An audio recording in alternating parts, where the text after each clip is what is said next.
Hey, everybody. We're excited to welcome Shelley Whizin back on Big Blend Radio to talk about cooking and how it can really boost consciousness. And Shelley knows all about that. In fact, she has wonderful programs on how to be conscious. So we'll talk a little bit about that with her. But she is the founder and CEO of the Soul Diving Institute. And that was established to study and teach the art and science of being human. There's a lot of bees in this conversation. I'm just saying, we're buzzing. We're buzzing. She's also the author of the Healing Journal, the author of the story of the magical baby grand piano. And her latest book is a must have. It is called What Do You Bring to the Table? A Savory, Sensory, and Inspirational Guide to Living a Yummy, Delicious Life. She wants everything to be yummy, Yay. Delicious. So go to her website, ShelleyWhizin.com, and that's Shelley with an EY, and it's Whizin, Whizin, because she likes to whiz in, whiz out, and apparently, I shouldn't say whiz out, that sounds bad. Apparently likes to zip line too, so we'll find out.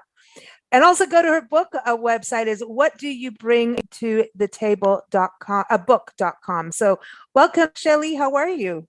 I'm great. Thank you so much, Lisa, for having me on your show. I always love being your guest because you're so much fun to be with. Oh, thank you. You too. I mean, I just listen, you've been ziplining.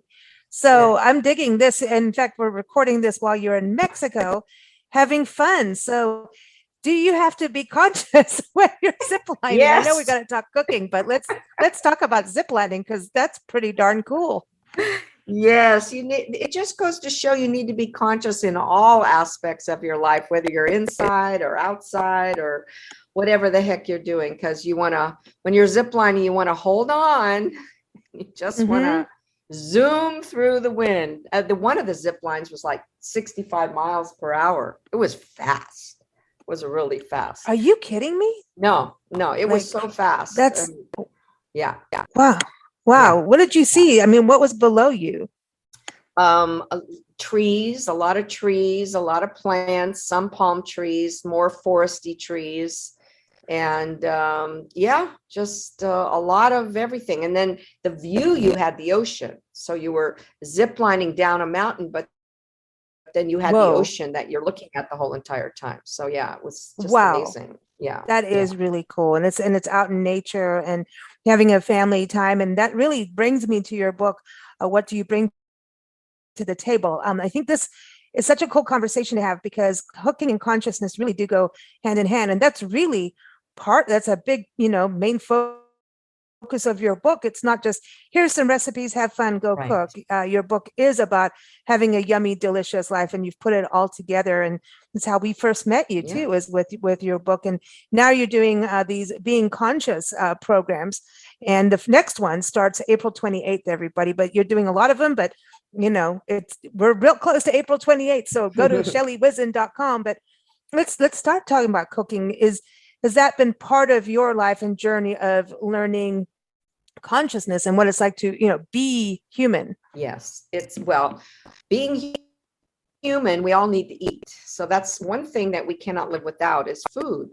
And certainly you can fast for a certain period of time, but eventually you need food for sustenance. So being conscious is food for the soul. It's the sustenance for the soul. It's allowing yourself to be present in the moment of your life, wherever you are, whether you're cooking or whether you're cleaning the dishes or whatever it is that you're doing. And one of the things about this book that I happen to love is bringing consciousness into cooking and offering some, I call them happy mindful meditations. They're just a moment or two to kind of set your energy right. If you've been harassed or hurried during the day, or you don't feel like making anything or whatever, what it does, it just allows you to take a moment, breathe, and just focus on something that makes you feel good. So by the time you do go into the kitchen to cook, you are cooking with wonderful conscious energy. And does that affect us health-wise, that our food is made that way, like with consciousness, with love, with intent? 100%, because you've heard so many people, and I'm sure you've been to someone's house where they made the food with so much love that you could feel it. Mm-hmm. You could feel it when you ate it, that there's love pouring into the food. Just imagine if you're angry and you're resentful and you're regretful and you're mad or you're sad, and you bring that into the food. That energy goes into the food too. I mean, there were some wonderful experiments by a doctor named Dr. Emoto, and he's a Japanese researcher who put words into water, like infused the water with words of love and words of hate. And he crystallized, he then took, he froze the water and took microscopic pictures of the crystals in the water, and they were entirely different. So yes, energy has everything to do with everything. You know, And sometimes when I wonder we- about that when we cook, like if you're getting a recipe, maybe it's a family recipe that's gone down through generations and it gets to you and you're just, yeah, I've got to get this done. We've got to make it like maybe it's a cake and there's a cake sale for the kids tomorrow and I've got to get it done. And, you know, the phone's ringing and people are jabbering everywhere. The TV's on giving us all kinds of horrible news. And it's just, you're just in a pissy mode. And here Right. comes the famous cake recipe. And the cake, I mean, you follow the instructions, but I wonder if it just, we have cooking flops. And and then, yeah, of course, if you slam the oven, the cake's going down. You can't slam the oven door. You know, so I wonder about our cooking flops, if it comes from our attitudes when we're in there, or even having, because you know how many times people say, you know, when we used to teach music, people would go, oh, I can't carry a tune in a bucket. Now, if I had, you know, $1 for every time someone's told me that musically, I'd be pretty darn well off. And I wonder about that with cooking, that do people self-sabotage themselves saying, oh, I've never been able to cook. I can't do that, you know, from their attitudes. And then it won't work because of that attitude. You know what? You are so astute, because that is Well, thank how you. energy does work. You got it. You hit the nail on the head, or you hit the spatula on the pan. I don't know how else you want to say. Just keep the rolling pin Some away kind from of me. food analogy there. I don't know what it is, but yeah, because when we think of something negative that's going to happen, I mean, there's like a default button on humans, and that is, it's kind of like go to the negative, go to the worst scenario, go to the what if worst scenario. And we are wired for impending danger. That is true. However, we are also wired for love. Without love, we wouldn't be able to procreate. That's the whole energy of procreation. We love so much that we can create a whole new human being. And that's how strong the energy of love is. And so we need to override the default button of impending danger, which served us way back when we were cave people, because if there was a predator lurking around the bend, you know, we had to be on alert, but we don't have those same kind of predators. So bringing consciousness into the way in which we live our lives is a very important quality that we want to put into our life.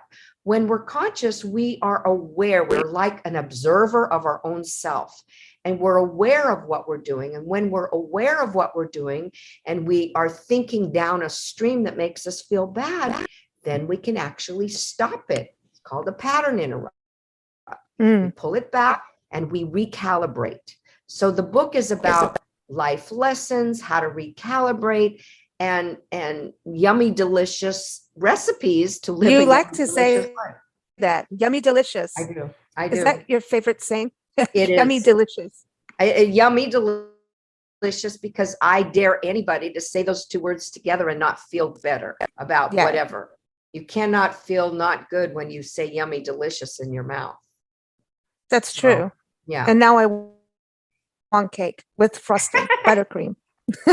Buttercream. I'll whip I don't one know. up and I'll send it to you. I really think, because I knew you were going to do this today, I've been craving cake all morning.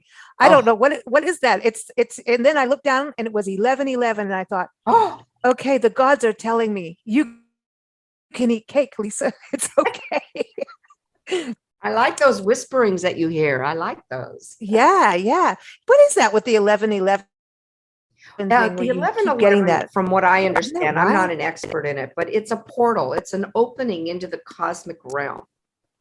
When Ooh. you are aware of it, when you notice it, then your soul is awakening your human to be aware. So Well, it's it's another happening way of every helping day. us. Well, that's right. We get an opportunity And twice a day to be aware of that. well, that's cool. That means that the spirits want me to have cake. Ah! And so I'm going to go make that chocolate cake recipe that you have in Oh, the book. And everyone, that recipe's up on blendradioandtv.com too. I think that yeah. was one of the first things we did with you was like, we got to Yes. have the cake, Yes. Yes. the chocolate cake. I That mean, killer and it's Hershey Mother's cake. Day's coming up.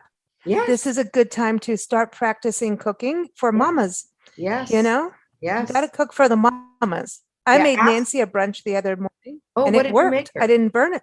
Ah! Well, this is you're not supposed to do this on an Easter, right? But I Mhm. made her bacon, which is the first time I've ever really done it.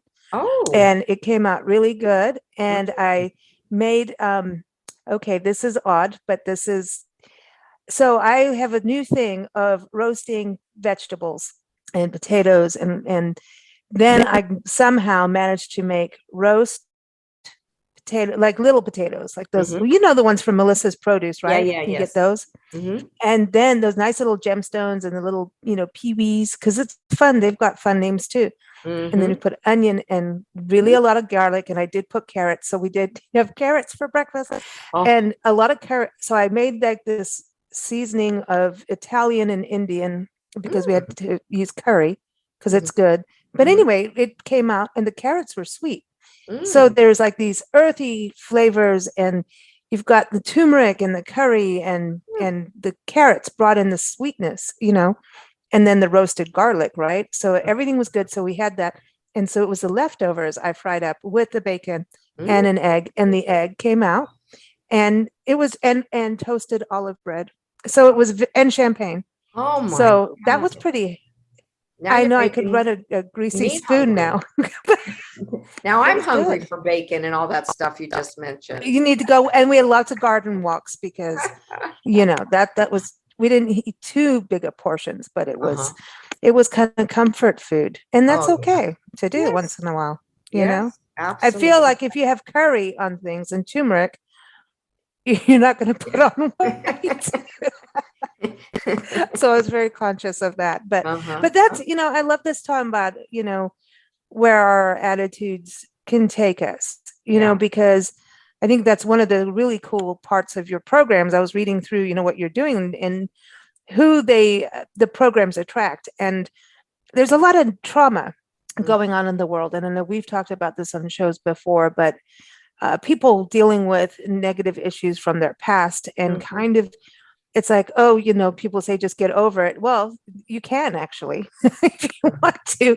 And I think that's a really good part of what you're doing. And I think when we have activities like cooking and you can have that consciousness, it helps you work through stuff like that. Mhm. Like you have to do stuff. You can't just sit back and say, okay, I'm over it now, right? You have to do. Mhm. Well, I know when I cook, in fact, most of the time I cook by myself. It's my meditative time.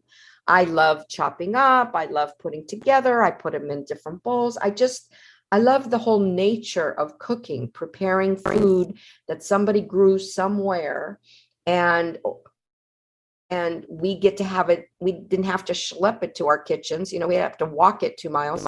We get to go to the market and purchase beautiful produce like Melissa's Produce. I love Melissa's Produce, Mhm. and whatever else is nurturing. So we become aware of the food itself, which is nurturing. And then when we prepare it with love, with joy, with delight, and we get over ourselves before that, we bring the essence of who we are into the kitchen, it's just so much more of an enjoyable experience. And I'm all up for enjoying life Mhm. And then when you experiences. say nurture, does that help you get unstuck from the past trauma? Yes. Yeah. Yeah.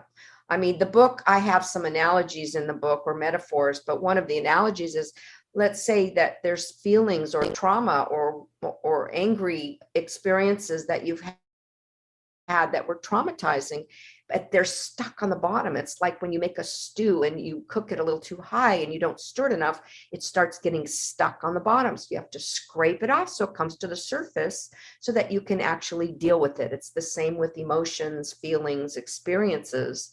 And when we stir them up, which is very important to do, because we don't want those feelings stewing in us. Because when they stew, the feelings ferment and they become sour and bitter and spoil. And then we feel sick. When we carry ourselves that way, when we carry those kind of emotions and we don't express them and get them up and out, it's like a pressure cooker without pushing that little button on the top to release some of the pressure. And then the pressure will release when it wants to. Yeah, sometimes and then you're not in control. Appropriately.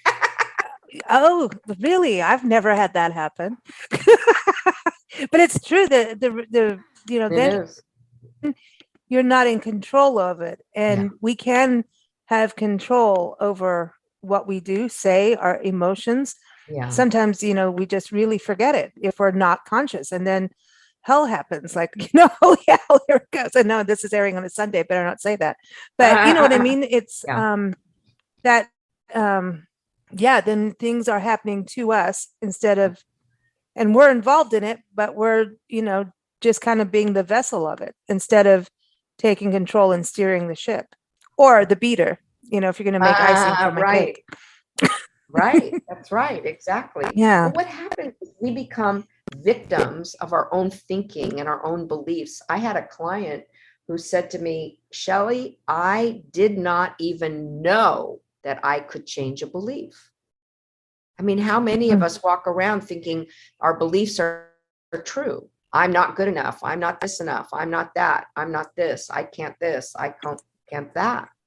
And we believe it because it's been a belief, a thought pattern over and over and over that we believe, and we put credence into it. That's what I mean. We put more credence into the negative bent thoughts than we do the positive bent thoughts. Why can't we have a what if? Yeah, this would happen. This is going to be fantastic if this, and then feel it now. That's one thing about being conscious. You can direct your thoughts differently than when you're not conscious. Yeah, and if you're dealing with pain or trauma or something from the back that you're ignoring, right? Or repressing, then, you're not nurturing. So that's where I think confidence levels go away. Yeah. And I think, I'm just going to say, I think women have a hard time with this. And then I know men who just know this is how it is and that's it. Don't reinvent the wheel. I hate that saying. I really, really just detest that. Don't say that to me ever, because the first thing I'm going to do is change it. I'm just going to go and change the wheel. Oh yeah, watch this. It can have sparklies. Exactly. So I don't want to really get, into the gender of it all, but I know as women, we, are always multitasking and doing a gazillion things. And I think for moms, they're tired and you can be down on yourself. That's why I think, hey, I'm just saying Mother's Day again. It's coming up, and Nancy's birthday, right? So I have to behave here. But it's the nurturing part will boost your confidence level in a healthy way. When we talk about confidence, isn't that really part of confidence comes from consciousness and not letting your confidence slide into the big ego hat that we can wear.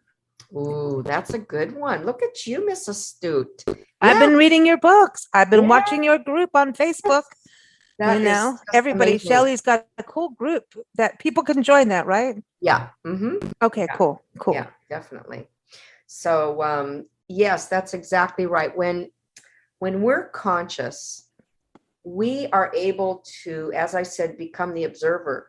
So if you're going to cook a meal and you're going to have a friends over, family over, now after this pandemic is kind of subsiding, thank God. Otherwise, I wouldn't be able to be in Mexico with my family. We haven't been on vacation together forever. Oh, and that reminds me, there are 5 recipes dedicated to my beautiful family in the book, because there are all their favorites. And the salad, Mike's yes, Mediterranean salad. Mediterranean salad.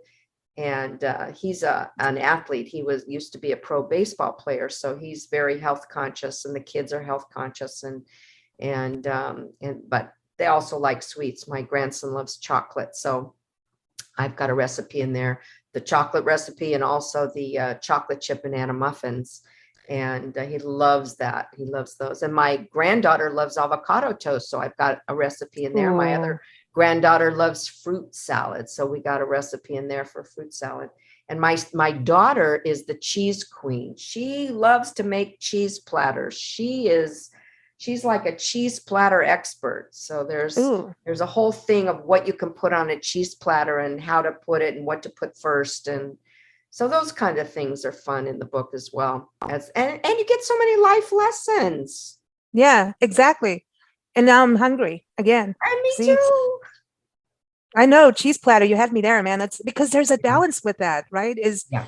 You know, it's like pairing cheese and wine in like what fruits you can put with it, what nuts, and you can have wine with it. You know, it's a good thing.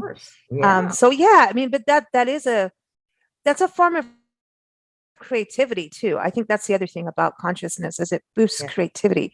Artists get into that flow, and it's like when the pandemic happened, you know, there's all those little memes going around on Facebook, and the artists, they just showed the guy at the easel.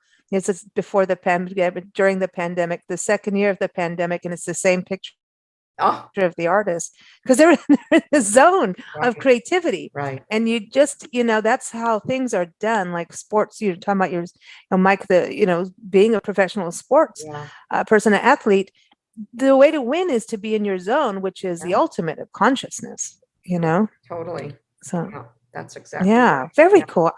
So cooking is good for your confidence, for your to boost creativity. It's all the C's and the B's. Yeah, you got the A, B's, and C's. I was thinking I was going to do another book called The ABCs of Living a Yummy, Delicious Life, and then do all the A's, awareness and action and all those good words that we can incorporate. Oh, cool. We already have the 3 B's, which is believing, behaving, becoming. So those are the 3 B's that I include in my Being Conscious program, plus being. Mm-hmm. And So and then the C's. Yeah, the ABs. We're excited about this. We always want a new book from you. Yeah. That's exciting. So when's it coming out?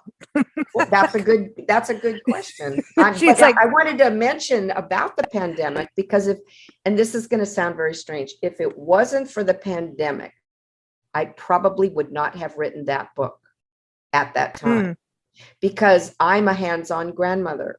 And I would go over to my grandchildren's house, my daughter's house, and make dinner for them 3 times a week and help her out because she's a full-time mom and so on and so forth. And I couldn't go over there. And so because I couldn't see them, I couldn't do anything. So I wrote the book. Yeah. See, and that's it about action. And I think a lot of people got more consciousness actually during COVID times and had those thoughts, because, just to sit and think and meditate. I think that we've always had talk about an old belief system. You need to always be go, go, go. I'm very action prone. But I know that you need to have those Zen moments, where you think about things, write things down, journal. Are you happy?